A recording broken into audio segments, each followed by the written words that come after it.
श्रीराम. आपल्या सर्वांच्या हृदयस्थ वसणाऱ्या आत्मारामास साष्टांग प्रणिपात करून गोस्वामी तुलसीदास रचित श्री रामचरितमानस या ग्रंथातील जो चतुर्थ सोपान किष्किंधाकांड याचं आपण चिंतन करत आहोत. सज्जनहो, हे आपलं आजचं कथा चिंतन क्रमांक 836. आपण गेल्या काही कथा विभागांमधून वर्षा आणि शरद ऋतूचं हे चिंतन प्रभू रामचंद्रांच्या दृष्टीतून अभ्यासत होतो. सामान्य प्रकृतीमध्ये घडणाऱ्या या नित्य घटना, परंतु या प्रत्येक घटनेमधून परमार्थाचं अलौकिक सूत्र प्रभू रामचंद्र आपल्याला समजावून सांगत होते. सुग्रीवाला राज्य प्रदान केल्यानंतर प्रभू रामचंद्र सुग्रीवाची वाट पाहत या प्रवर्षण पर्वतावरती संपूर्ण चातुर्मास बसलेले आहेत.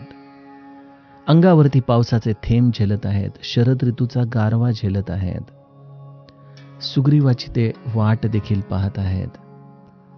परंतु एखादी गोष्ट कशी सहन करावी, जरी सुग्रीव हा आपल्या दिलेल्या वचनाला विसरला असला तरी त्याच्या शेवटच्या क्षणापर्यंत कशी आपण वाट पाहत राहावी, हे सूत्र प्रभू रामचंद्रांनी जणू काही लक्ष्मणाला सांगितलेलं आहे.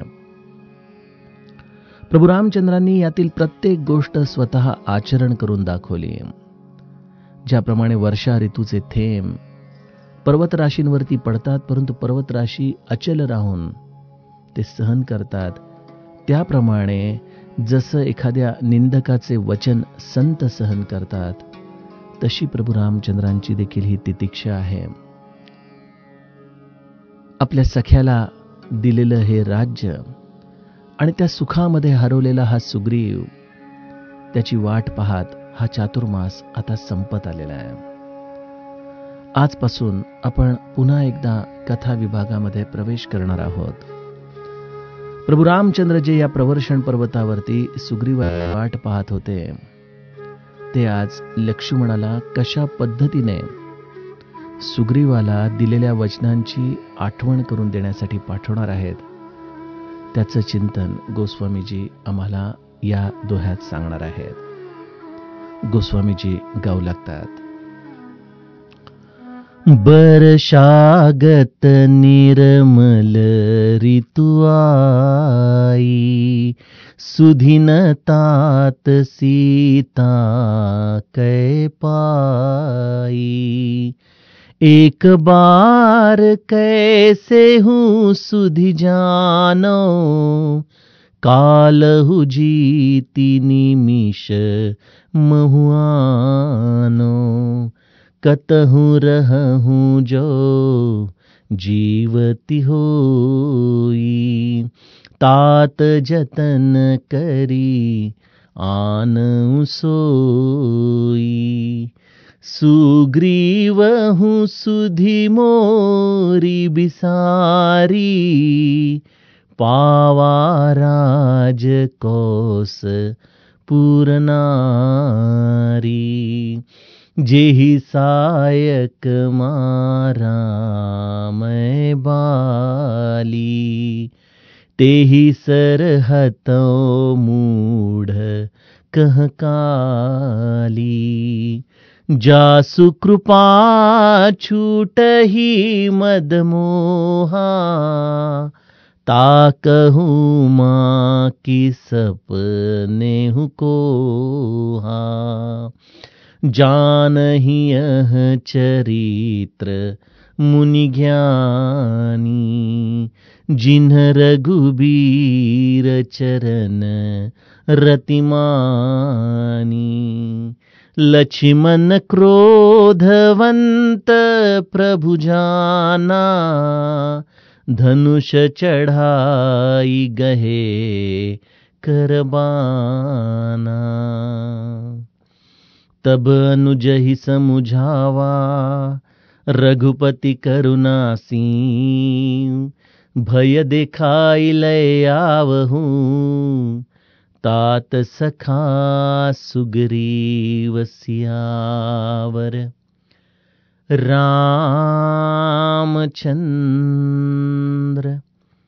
प्रिय हो.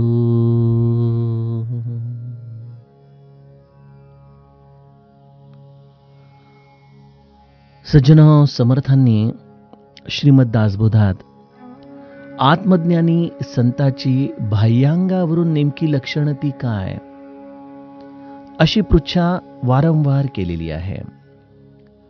आणि प्रत्येक ठिकाणी समर्थ या आत्मज्ञानाच्या स्थितीची बाह्यांगाची लक्षणं अशी नेमकी कुठलीच नाहीत, अशा पद्धतीने आपल्याला त्याचा सारांश सांगत राहतात.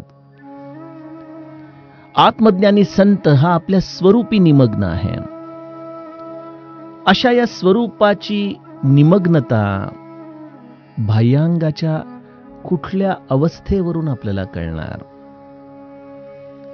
आणि ती ओळखण्या इतकी आमच्या अंगामध्ये पात्रता तरी कुठं आहे? बघा, संतांच्या या वेगवेगळ्या अवस्था जर आपण एकत्रित डोळ्यासमोर आणल्या, तर मी जो मुद्दा आपल्याला सांगायचा प्रयत्न करतोय तो आपल्या लक्षात येईल. ज्या या महाराष्ट्राच्या आणि भारताच्या भूमीमध्ये ही संतांची मांदियाळी झालेली आहे, ते सर्व आत्मज्ञानी संत आहेत. मग आत्मज्ञानाची अमुक बाह्य अवस्था या दृष्टीने जर विचार केला, तर संत एकनाथांसारखी धीर गंभीर शांतता, गृहस्थाश्रमाच्या सर्व नीती मर्यादा, शास्त्रशुद्ध विचार आणि अत्यंत भगवंताची उत्कट भक्ती, ही त्यांची बाह्यांगाची लक्षणं.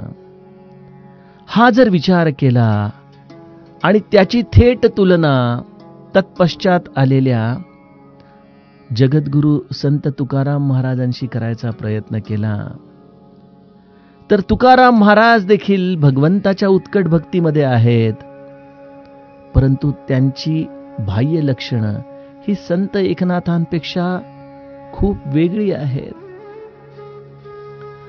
संत तुकाराम महाराज एके ठिकाणी म्हणतात की आम्ही भक्तांसाठी अत्यंत उस्माहुनी कोमल होत, परंतु एखाद्या नाठाळासाठी त्याच्या डोक्यामध्ये जणू काही वज्राघात देखील आम्ही करायला तयार होत.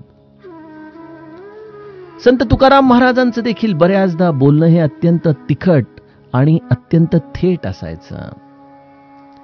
ती एक अवस्था आपण बघितली, आणि मग त्या अवस्थेच्या आधाराने जर संत रामदासांच्याकडे आलो, तर त्या अवस्थेचं वर्णन आपण काय करणार?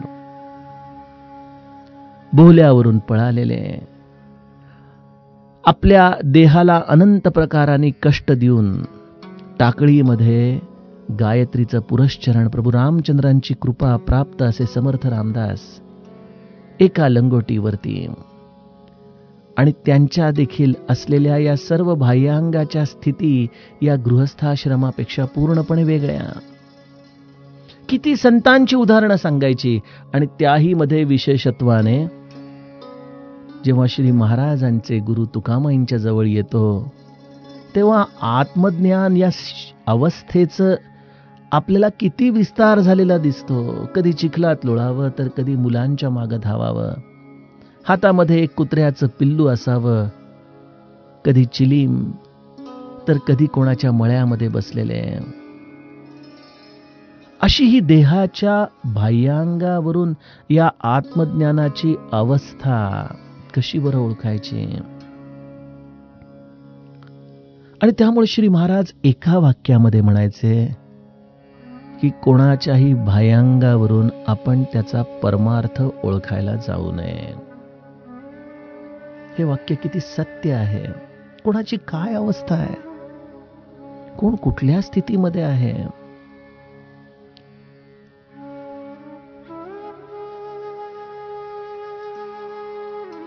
निरूपणाच्या सुरुवातीला मला न जाणे कुठून हे संस्कार झाले, परंतु श्रोता वक्ता श्रीराम समर्थ हे जे समर्थांची बिरुदावली आहे ती माझ्या मुखामध्ये स्वाभाविकपणे बसली. कोणीतरी वक्ता व्यासपीठावरून बोलत आहे म्हणून तो ज्ञानी होत नाही, आणि कोणीतरी कोपऱ्यामध्ये दुर्लक्षित अशी एखादी व्यक्ती कान देऊन ते शब्द ऐकतीये याचा अर्थ ती अज्ञानी ठरत नाही. हे सर्व काही या रामरूपाचं चाललेलं एक विलोभनीय असा आविष्कार असतो. कोणाच्या तरी मुखातून तोच राम बोलतोय आणि कोणाच्या तरी श्रवणरंध्रांमधून तोच राम ऐकत आहे. या सर्व अवस्थांमधून सज्जनो, खरंच आपल्या अहंकाराला कुठं स्थान आहे का हो? हा एक प्रश्नच राहतो की नाही? मी आपणास हे सर्व काही सांगत का आहे? याचं कारण असं आहे की सज्जनो, जो आत्मज्ञानी संत आहे तो बाह्यांगावरून आपण जर बघायला गेलो तर तो आपल्याला बहुतांश वेळेला आपल्यासारखा सर्वसामान्यच व्यक्ती दिसत असतो. आपण उपासनेमध्ये म्हणतो ना की लोकांस रूप न कळेची मनुष्य वाटे. श्री महाराज देखील म्हणायचे ना की आम्हाला रामाने तुमच्यासारख्या प्रापंचिकांमध्येच टाकलं. सूर्योदयापासून आम्ही केवळ प्रपंचाविषयीच बोलत राहिलो, परंतु रामाने माझं मौन कधी भंग होऊ दिलं नाही. ही अवस्था आम्ही केवळ शब्दांनी बोलू शकतो, मौन भंग होऊ दिलं नाही. याचा अर्थ काय? की जे समर्थांनी आत्मज्ञानी संताची अवस्था सांगितली की तो स्वरूपी निमग्न आहे, त्याच्या सर्व चित्तवृत्ती या त्याच्या आत्मस्वरूपाशी तदाकार झालेल्या आहेत. आणि मग हा देह केवळ एक लीला नाट्य या प्रपंचामध्ये खेळत असतो. आणि म्हणून मग पूज्य बाबा खेळा ऐसा प्रपंच मानावा ही स्थिती आम्हाला नामस्मरणाच्या आधाराने सांगून जातात. संतांचं जीवन देखील एक विलक्षण लीला नाट्य होतं. या संतांनी देखील ही स्थिती ज्याच्या नामाच्या आधाराने प्राप्त केली, तो भगवंत देखील या सगुण रूपामध्ये एक विलक्षण लीला नाट्य खेळत आहे.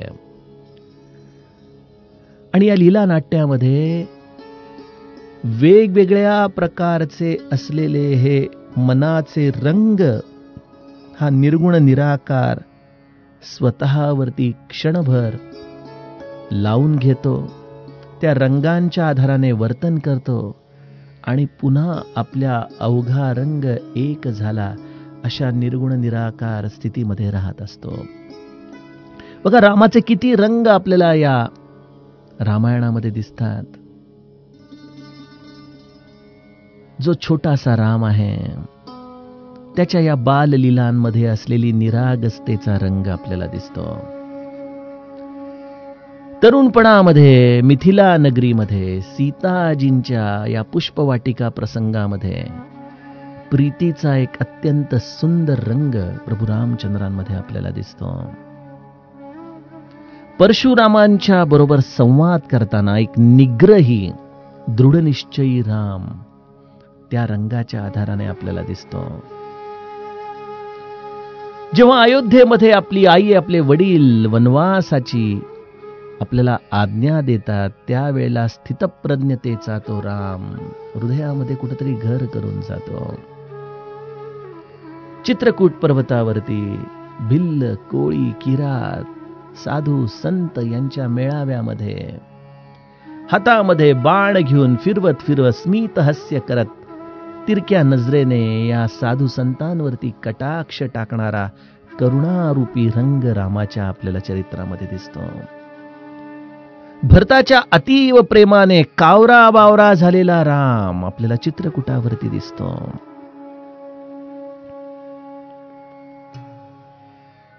अरण्यामध्ये सीताजींच्या पायाला जयंताने केलेल्या जखमेनंतर संताप धारण केलेला राम आपल्याला दिसतो.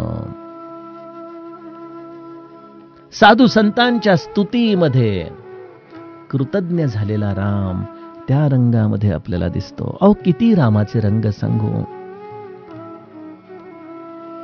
प्रभू रामचंद्र या अशा निर्गुण निराकाराने या सगुण साकार रूपामध्ये अशा अनंत लीला या वेगवेगळ्या रंगांना धारण करून आणि त्यामुळं प्रभू रामचंद्रांच्या या समस्त चरित्राचा ठाव घेता येणं हे आपल्या बुद्धीला कधीच शक्य होऊ शकत नाही. इदमिथ्यम, हे जे महादेवाने माता पार्वतीला सांगितलं की अमुक अमुक असा राम आहे, अशा कुठल्याही रंगामध्ये रामाला संकुचित करता येत नाही.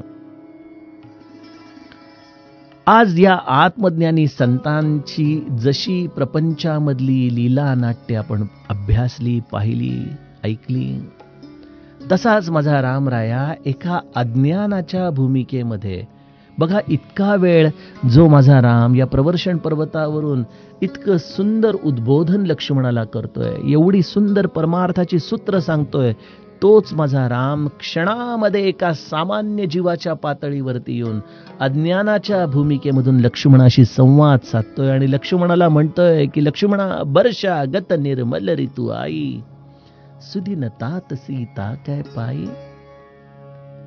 आपण नाही का एखाद्याशी खूप वेळ गप्पा मारतो आणि नंतर अचानक आपलं लक्ष घड्याळाकडे जातं आणि म्हणतो, बापरे एवढा वेळ झाला, अरे नाही मला जायला पाहिजे, खूप कामं राहिली आहेत. तसा माझा रामराया 4 महिने या परमार्थाच्या सूत्रांचं चिंतन करतोय आणि अचानक या सामान्य पातळीवरती येऊन लक्ष्मणाशी संवाद करताना म्हणतोय की अरे लक्ष्मणा, वर्षा ऋतू संपली, शरद ऋतू देखील संपायला लागलेला आहे, अजूनही सीतेची काहीच आपल्याला वार्ता कळाली नाही. हे तात, हे कसं शक्य आहे? अरे कसं शक्य आहे म्हणजे लक्ष्मण देखील मनामध्ये तोच विचार करतोय, परंतु लक्ष्मणाला पुन्हा पुन्हा अरे लक्ष्मण बघ, या शरद ऋतूचं किती सुंदर सौंदर्य पसरलेलं आहे असं म्हणून पुन्हा त्या विचार चक्रामधून बाहेर काढणारा तोच राम आहे. खरोखर राम आम्हा सर्वांना नाचवतो आणि आम्ही केवळ नाचत असतो हे सत्य सज्जनो ज्याला कळेल ना, त्याच्या जीवनामध्ये त्याला अहंकारासाठी खरंच स्थान कुठं आहे हे शोधावं लागेल. बरं, आम्ही सर्व कठपुतली आहोत, ज्याच्या केवळ एका भ्रुकुटी विलासावरती ब्रह्मांड तयार होतात आणि उद्ध्वस्त होतात. अशा रामाच्या इच्छे पलीकडे आमचं कर्तेपण काय आहे? काय? तो राम लक्ष्मणाला म्हणतोय, अरे लक्ष्मणा, अरे बराच वेळ गेला रे, सीतेची काही वार्ताच कळाली नाही. बरं मी तुला सांगतो लक्ष्मणा, ऐक, एक बार कैसे हूं सुधी जानो, कालहू जीती निमिष महू आनो. मला एकदा कळू दे रे कुठं आहे सीता. मी तुला सांगतो लक्ष्मणा, मग काळालाही जिंकून क्षणभरामध्ये जानकीला घेऊन मी परत येईन. आता बघा इथं गंमत, कालहू जीती निमिष महू आनी, काळामध्येच क्षण देखील येतो ना. जर काळाला जिंकला तर क्षण हा वेगळा कुठं राहील बरं. प्रभू रामचंद्र जे कालातीत आहेत, त्यांच्यासाठी जणू काही या समस्त ब्रह्मांडाचं अस्तित्वच मुळी काही क्षणांपुरतं आहे. अशा या प्रभू रामचंद्रांचं हे अत्यंत सामान्य मनुष्यासारखं आचरण. आणि सज्जनो, हेच या रामतत्वाचं आपल्याला संत चरित्रामध्ये वारंवार दर्शन होतं. बघा, ब्रह्मानंद महाराज जेव्हा म्हणतात की गुरु राव माझे रामची केवळ, याचा अर्थ ब्रह्मानंद महाराजांना तो कौसल्येचा पुत्र असलेला, हातामध्ये धनुष्य घेतलेला, पीतांबर नेसलेला असा राम श्री महाराजांमध्ये दिसला का हो? असेलही, आपण काही सांगू शकत नाही. परंतु माझ्या सामान्य दृष्टीतून जर मी विचार केला तर मला असं वाटतं की जी रामाची तत्व होती, ज्या पद्धतीने हा माझा रामराया निर्गुण निराकार असूनही सगुणाचे हे वेगवेगळे रंग लीला नाट्याच्या आधाराने धारण करून जगला, तसे श्री महाराज देखील आयुष्यभर या सर्वांपासून अलिप्त होते. परिलिप्त नची जैसे होती पंकी अंबर, हे जे आपण श्री महाराजांच्या बाबत म्हणतो त्याप्रमाणे हे सगळ्यांमधून अलिप्त, सगळ्यांपासून वेगळे. आणि हे करत असताना सामान्यांच्या भूमिकेतून पाहिलं तर सर्वसामान्य व्यवहार सगळे चालू आहेत. प्रपंचामध्ये असलेलेच असेच हेवे दावे देखील त्यांच्या अवतीभोवती होतेच ना. श्री महाराजांचे आणि त्यावेळेला त्यांचे जे कोणी चुलत चुलते वगैरे असतील त्यांचे अनेक कोर्टामध्ये दाखले देखील एकमेकांवरती व्हायचे. ते म्हणायचे, अरे गणू, तू बोलून चालून साधू, तुला कशाला पाहिजे शेतीवाडी, ती सगळी आमच्या नावावर करून टाक. श्री महाराज म्हणायचे, अरे मी तर आत्ता प्रपंचाला लागलो, मलाच पैसा पाडका कमी पडतोय, तुम्हाला कुठली शेतीवाडी देऊ. तेव्हा या गोष्टी त्यांच्यासाठी देखील तिथं चालायच्याच. बघा, त्यांच्यावरती तर किती प्राणघातक हल्ला देखील एका त्यांच्या नातेवाईकांनी केला होता, की डोक्यामध्ये दगड घालण्याचा प्रयत्न केला श्री महाराजांच्या. गमतीने असं म्हटलं जायचं की श्री महाराज जेव्हा हमरी तुमरीवरती भांडणं करू लागायचे तेव्हा भांडता भांडता ती भाषा कधी कधी अर्वाच्य शिव्यांवरती देखील जायची. महाराज त्या समोरच्या माणसाला थांबवून म्हणायचे, थांब थांब, शिव्या बोलायच्यात ना, मग एकच अट आहे, एकदा दिलेली शिवी पुन्हा बोलायची नाही, कर सुरू. असं म्हणून ती भांडणं झुंपायची आणि 2-5 मिनिटांमध्ये त्याचं सर्व साहित्य व्याकरण संपून जायचं. तो आपला मान खाली घालून निघून जायचा. म्हणायचा, कसे साधू बाबा हे, यांच्याशी शिव्यांमध्ये बोलायला गेलो तरी देखील आपण जिंकू शकत नाही. किती उदाहरणं डोळ्यासमोर येतात. भाऊसाहेब, हा सर्व राग गळ्यावरचा आहे, तुम्ही काळजी करू नका. या सर्व विकारांना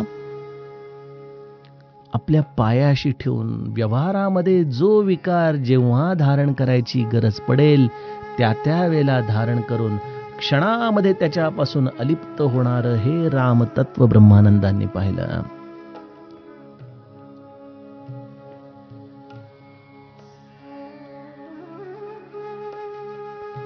सामान्यांना मात्र या चरित्रामधून नेमकं त्यांच्या स्थितीचा अंदाज घेता येणं हे केवळ अशक्य आहे. लक्ष्मण देखील मनामध्ये विचार करतोय की प्रभू रामचंद्र म्हणतायत की सीताजींची अजूनही काही वार्ता कळाली नाही. एकदा का वार्ता कळाली की क्षणामध्ये मी त्याला, अर्थात काळाला देखील जिंकून त्यांना परत घेऊन येईन.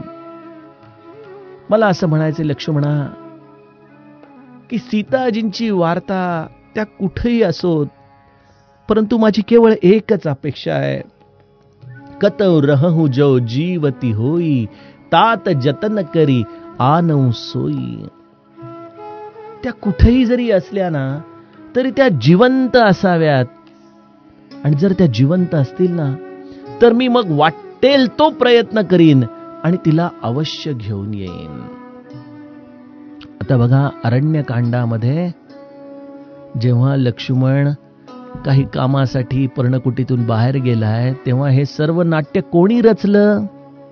प्रभू रामचंद्रांनी सीताजींना सांगितलं की आता मी काही नरलीला करू इच्छित आहे, त्यासाठी मला तुझं सहकार्य हवंय. तू तुझं मूळ रूप अग्नीमध्ये ठेव आणि तुझी प्रतिकृती गुणरूपाने मला दे. म्हणजे सीताजी कुठं आहेत, त्या सुव्यवस्थित आहेत की नाही, या सर्व गोष्टींची प्रभू रामचंद्रांना कल्पना काय? अहो, त्या त्यांच्या हृदयातच आहेत, त्याच्यापेक्षा कुठं आहेत त्या वेगळ्या? परंतु लीला नाट्याच्या आधाराने मात्र प्रभू रामचंद्र लक्ष्मणाला म्हणतायत की लक्ष्मणा, त्या फक्त जिवंत असल्याची वार्ता येऊ दे, मी काय वाटेल तो प्रयत्न करीन, परंतु तिला अवश्य घेऊन येईन. आता हा विरहाचा रंग जातोय आणि प्रभू रामचंद्र आपल्या अंतरंगामध्ये सुग्रीवाच्या बद्दल विचार धारण करतात. आणि त्या सुग्रीवाचा विचार धारण करत असताना कुठेतरी एक क्रोध आहे, कुठेतरी त्याने आपल्याला दिलेल्या वचनांचा विसर पडल्याचं दुःख आहे, एक कुठेतरी छोटीशी कटुता आहे. या सर्व रंगांना क्षणभर प्रभू रामचंद्र धारण करतायत आणि म्हणतायत, सुग्रीवहूं सुधी मोरी बिसारी, पावा राजकोस पुर नारी. लक्ष्मणा, अरे आपण इथं सीताजींची वार्ता मिळावी, त्यांचा शोध करावा, यासाठी सुग्रीवाची वाट पाहत थांबलोय, परंतु बघ तर खरं या सुग्रीवाकडं, अरे आपण त्याला काय दिलं नाही? किष्किंधेचं राज्य दिलं, एवढी अत्यंत संपन्न असलेल्या या नगराचा खजिना त्याच्या ताब्यात दिला, समस्त प्रजा त्याच्याकडे सोपवली, त्याला त्याची पत्नी परत मिळवून दिली. आणि एवढं सगळं त्याला दिल्यानंतर हा मला विसरून गेला रे.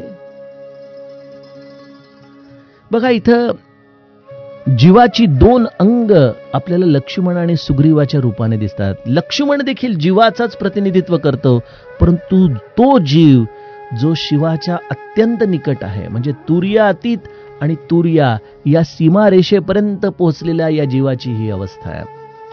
तर सुग्रीव हा सामान्य बद्ध जीवाची प्रतिनिधित्व, जो समस्त या दृश्य जगातल्या आसक्तीने बांधलेला आहे, अशा जीवाचं प्रतिनिधित्व तो करतोय. आणि मला तर या सुग्रीवाच्या चरित्रामध्ये जणू काही माझंच सर्व चरित्र, माझाच बायोडेटा मला दिसून येतो. बघा, आम्ही देखील सगळी मंडळी, निदान मी तरी परमार्थ करणार कशासाठी?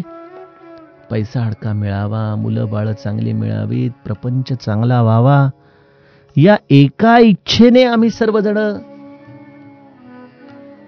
भगवंताचं नाम घेणार, त्याची आराधना करणार. आणि जर भगवंताने आम्हाला सर्व काही आमच्या मनासारखं दिलं, की या सगळ्या संपन्नतेमध्ये सगळ्यात प्रथम जर आम्ही कोणाला विसरणार असू, तर ते भगवंताला विसरणार. हा कृतज्ञ अशी मनाची अवस्था आमची आहे बरं का. आम्ही भले मुखाने सांगू की हे सगळं आमच्या गुरूंनी आम्हाला दिलंय, त्याची कृपा आहे, परंतु अंतरंगामध्ये मात्र अजूनही काहीतरी त्यातून प्राप्त व्हावं ही लालसाच आम्हाला परमार्थामध्ये ठेवत असते. त्यामुळे हा खऱ्या अर्थाने कृतज्ञपणाच आहे. प्रभू रामचंद्र म्हणतायत की अरे हा सुग्रीव मला विसरून गेला. तो कसा विसरला मला? कसं शक्य आहे त्याने विसरणं? त्याला माझ्या उपकारांची जाणीव कशी राहिली नाही?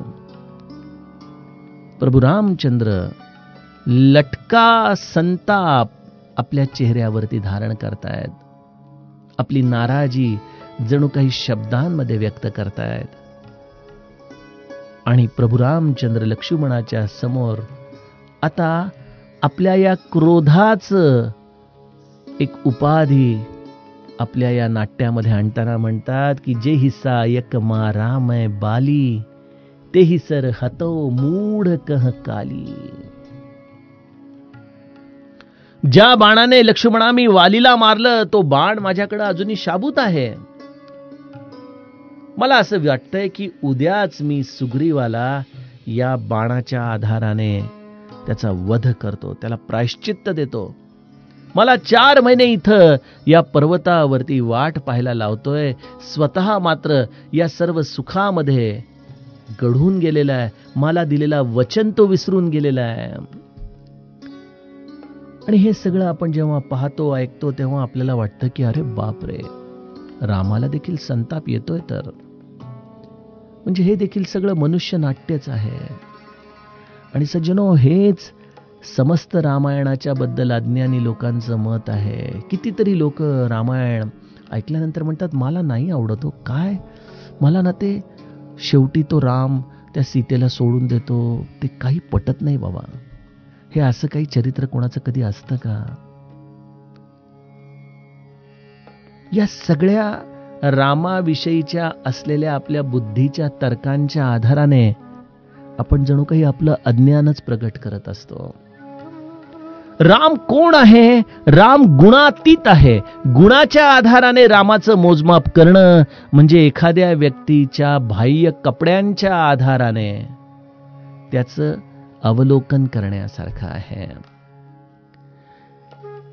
या सर्व उपाधींच्या आधाराने जीव जगत असतो. त्याचं ज्ञान, त्याचा असलेल्या आत्मिक स्थितीचा अनुभव हा त्याच्या बाह्य कपड्यांच्या आधाराने आपल्याला कधीच कळणार नाही. भगवे वस्त्र धारण केले म्हणून साधू हे नाव लागू शकतं, परंतु साधुत्व प्राप्त होऊ शकत नाही. साधुत्व ही अंतरंगाची अवस्था आहे. आणि साधू ही कदाचित वस्त्रांच्या आधाराने मिळालेली उपाधी आहे. आणि त्यामुळे सज्जनो, आम्ही देखील रामाला या चरित्राच्या प्रसंगांच्या आधाराने जर मोजमाप करायला गेलो तर आमची बुद्धी ही नेहमीच आम्हाला चुकीच्या दिशेने घेऊन जाते. आणि याला साक्षी कोण आहे? आपल्या हृदयातला महादेव, आपल्या हृदयस्थ असलेला शिव या सर्व जीवांची अवस्था जाणतोय. आणि तो महादेव माता पार्वतीला म्हणतोय की जास कृपा छूटही मद मोहा, ता कहूं उमा की सपने हूं कोहा. हे उमे, अगं ज्याच्या कृपेने मदमोह नाहीसे होतात, हे काही सामान्य जीवाचं कामच नाहीये की मी माझ्या प्रयत्नाने माझा मद, माझा मोह दूर करीन. ही केवळ त्या रामाची कृपा असते. आणि तो रामराया ज्याच्यावरती कृपा करतो त्यालाच मदमोहातून सुटकारा मिळतो. मला सांग की जो जीवाचा मदमोह सोडवू शकतो तो माझा राम स्वप्नामध्ये देखील कधी कोणावरती क्रोध करेल का? त्याचं हे चरित्र सामान्य जीवाला कसं कळणार ग बुद्धीच्या आधाराने उमे? जानही यह चरित्र मुनी ज्ञानी, जिन रघुबीर चरण रती मानी. या चरित्रामधून प्रभू रामचंद्रांचं स्वरूप त्यालाच कळतं ज्याने आपलं मन प्रभू रामचंद्रांच्या चरणी ठेवलेलं आहे, ज्याची अखंड प्रीती त्यांच्या चरणी आहे. अशा या जीवावरती प्रभू रामचंद्र आपला वरदहस्त ठेवतो आणि त्याला त्याच्या हृदयामध्ये आपल्या स्वतःचं चरित्र जाणण्याची क्षमता निर्माण करून देतो. म्हणजे याचा अर्थ काय की जीव स्वतःच्या प्रयत्नांनी प्रभू रामचंद्रांच्या चरित्राला जाणूच शकत नाही. ज्याचं मन भ्रमर झालेलं आहे अशा मनालाच प्रभू रामचंद्रांच्या कृपा आशीर्वादाने त्याच्या चरित्राचं स्वरूप कळू शकतं. आणि बघा इथे लक्ष्मणाची देखील तीच अवस्था झाली, जो अखंड प्रभू रामचंद्रांच्या आज्ञेमध्ये आहे. आणि जेव्हा त्याने आपल्या प्रभूंना आलेला क्रोध पाहिला तेव्हा लक्ष्मणाच्या बाहू कंप पाहू लागल्या. अरे, माझ्या स्वामींना एवढं दुःख होतंय, कोणासाठी? त्या सुग्रीवासाठी. माझ्या या प्रभू रामचंद्रांना असलेला हा क्रोध, हा संताप मी पाहू शकत नाही. जर त्यांनी बालीला मारलं आणि त्याच बाणाने ते आता सुग्रीवाला मारणार असतील तर मग हा लक्ष्मण त्यांच्या सेवेमध्ये काय करतोय? नाही नाही, असं म्हणून जेव्हा प्रभू रामचंद्रांचा संताप लक्ष्मणाने ऐकला त्या सरशी प्रभू रामचंद्रांच्या या बाह्यांगावरून लक्ष्मणाने देखील प्रभू रामचंद्रांच्या स्वरूपाच्या विषयी जणू काही चुकीचाच तर्क आपल्या अंतरंगात जाणला. आणि त्यामुळे लक्ष्मणजी देखील शुद्ध जीवाचंच प्रतिनिधित्व करतात, हे जे मी सूत्र आपण सांगतोय. आणि त्याचं इथं स्पष्ट उल्लेख आपल्याला दिसतो की लक्ष्मण क्रोधवंत प्रभू जाना, धनुष चढाई गहे करबाना. प्रभू रामचंद्रांना क्रोधवंत जाणून लक्ष्मणाने लगेच आपलं धनुष्य बाण सरसावलं. लक्ष्मणाला तर उलट हे प्रोत्साहनच पाहिजे होतं की मी जातो आणि आत्ता सुग्रीवाचा वध करून येतो. प्रभू, आपण हे कष्ट घेण्याची गरज नाही. प्रभू रामचंद्रांनी लक्ष्मणाचा हा क्रोध पाहिला आणि पुन्हा आपल्या या क्रोध रूपाला निवळून प्रभू रामचंद्र मिश्किलपणे लक्ष्मणाकडे पाहतायत आणि म्हणतायत, तब अनुजहि समुझावा रघुपति करुणा सीन, भय देखाई लई आवहूं तात सखा सुग्रीव. लक्ष्मणा, अरे बस बस बस, ठेव बाळा बाणा, त्याची काही गरज नाही. एक काम कर, तू सुग्रीवाकडे जा, तो आपला मित्र आहे, त्याला केवळ भय दाखव बरं. काही बाण चालवायची गरज नाही, काही नाही. त्याला केवळ भय दाखव आणि त्याला इकडे घेऊन ये. त्याला मारण्याच्या बद्दल आपल्या मनामध्ये कुठल्याही पद्धतीची तू कल्पना देखील करू नकोस. हे चरित्र आहे सज्जनहो या नरलीलेचं. असं चरित्र हे संत आत्मज्ञानाच्या अवस्थेमध्ये जगतात आणि म्हणून ते आपल्याला अधिकाराने सांगतात की खेळा ऐसा प्रपंच मानावा. आता लक्ष्मणजी किष्किंधेमध्ये जाऊन कशा पद्धतीने सुग्रीवाला समजवतील याचा कथाभाग आपण उद्याच्या कथा प्रवाहामध्ये बघूया. जानकी जीवन स्मरण. जय जय राम.